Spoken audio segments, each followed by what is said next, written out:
The design handover process to a developer should be easy, but it's not. This is because just like developers have their languages like HTML and CSS and JavaScript, designers have their own set of languages that talk about how something makes you feel or how it inspires you. When we're doing a handover for the design, we might be speaking entirely different languages, and some of those meanings and points that we're trying to get across simply don't come across. And to a developer, we really don't pick up on that. We're trying to figure out how we'll convert this design into code, centering certain divs and moving absolute positions with negative offsets, and that is a nightmare all on its own. So in this video, we'll take a closer look at the design handover process, what makes it suck and how we can make it unsuck, and some of the ways that we can improve on it too. This video is also sponsored by Mockplus, so make sure you guys hit that like button and let's just jump straight into it. I'm going to break this video into different sections, so you can skip ahead to whichever section that you want. The first part will be talking about what a design handover actually is and how it works. I'll go over some of my own experiences with doing design handovers over the years, as well as some of the problems I've run into and some of the ways I've tried to resolve them. In the second part, we'll take a look at how we can use software to improve the design handover process and some of the ways we can actually communicate with designers better to be able to get the whole thing working. So what is a design handover? It's essentially when a graphics designer hands over assets to a developer to turn into code.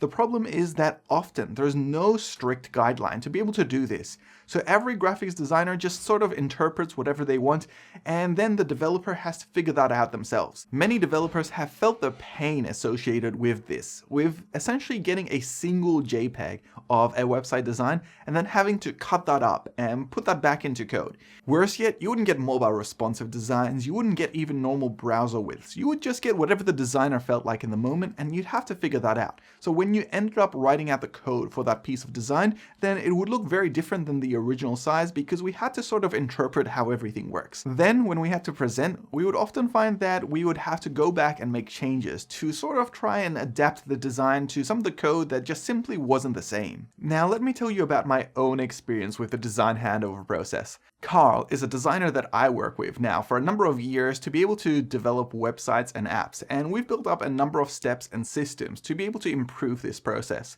The very first is actually just using Photoshop. Back in the day, when we had a design, he would add lots of markup and notes in just red text inside the Photoshop file for me to be able to then have a look at. This helped tremendously in just trying to understand what's going on, but it was a very manual process. The next step that we did was often do a pre-call, where we actually would have a look at the design and then go over what his mindset was when he developed different elements and how he imagined them to work inside of a website. On top of that, I also showed him the kind of elements that I normally had to manually jump into Photoshop to pull out. Things like headers and footers and images and icons, and all of this slowly became things that he would normally put into a separate folder for me to be able to access and straight away put into the code. These small things made a significant difference, but the biggest jump was when we swapped from using Photoshop as a piece of software to upgrading to things like Adobe XD. That really changed the way that we started doing the handover process as a whole. Suddenly, exporting elements was easier, having different viewports was easier, and viewing the whole process and collaborating was easier. This is just one small step of how software made the whole process much better in a whole. So today, we'll be having a look at how to take this a step further. We're going to be checking out Mockplus. Mockplus basically streamlines the handover process that we've been talking about in terms of handing over designs to clients and developers. Similar to how, say, Figma and Adobe XD have streamlined the design process, basically replacing Photoshop and what it used to do. It has features like interactive prototyping and unified collaboration, which are all just buzzwords, but we'll have a look at what they actually mean and how they can benefit the handover process. So let's just jump straight into it. Here is Mockplus. I'm going to log in and have a look at a real-world project. This project will give us an idea of how we essentially do a handover. Now that we're in the dashboard, we can pretty much do anything. I'm going to view this project that I'm working on with Carl here called BGCCI, but before we do that, you can also import your own projects from Sketch or Adobe or pretty much anything.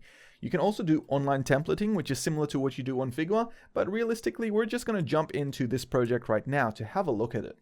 The first thing you'll know is that it's super massive. The number of views here are probably more than this video, but one thing to take note of is that when you have a project that's this big, then it's all the more important to be able to prototype and hand over properly.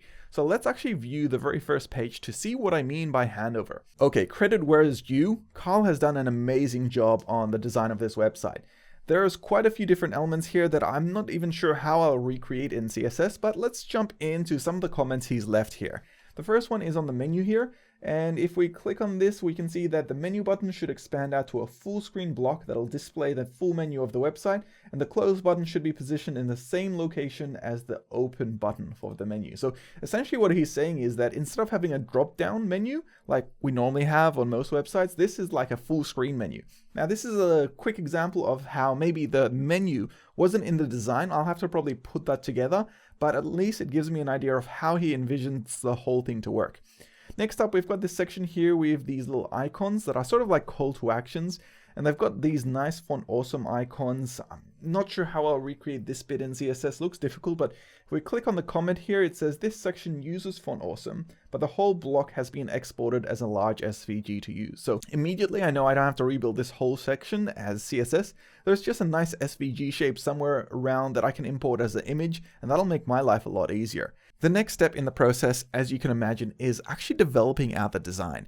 Now, this used to be a bit of a difficult step for me because in Photoshop, I would just try and sort of guess what the font sizes were, try and figure out the colors and put them all into some code. But these days, tools out there make it so much easier.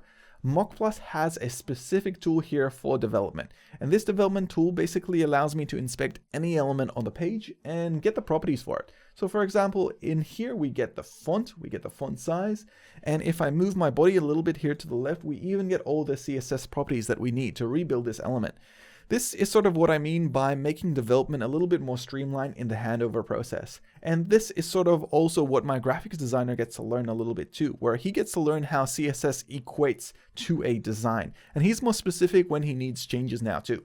Then on top of that, if I need any assets, for example, like this icon here, then I'm able to download the assets for that immediately. All of these small things make my life so much easier. Then, if we want to take this a step further, and my designer also wants me to see what the page should work like, there's a whole prototype step. Prototypes basically mean that I can select a link and it takes me to the next screen.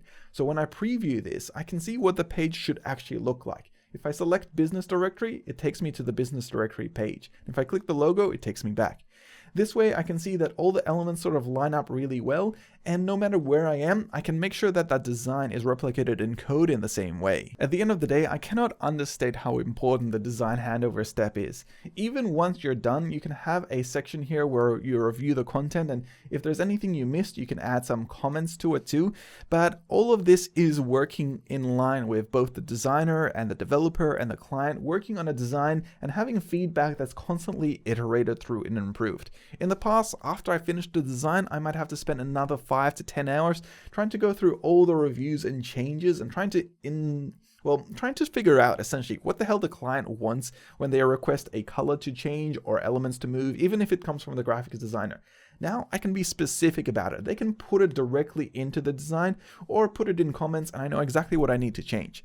Hopefully this gives you an idea of what you should be doing if you're trying to improve on that whole design handover step and try and use better tools for it. What I'm going to do is add a link in the description below to Mockplus, so the next time you're doing a design handover, you can try it out. It's completely free, up to 10 users and 10 projects, and they were also kind enough to sponsor this video, which helps this channel grow and do great videos. So hope you guys enjoyed this video, otherwise I'll see you in the next one. Thank you.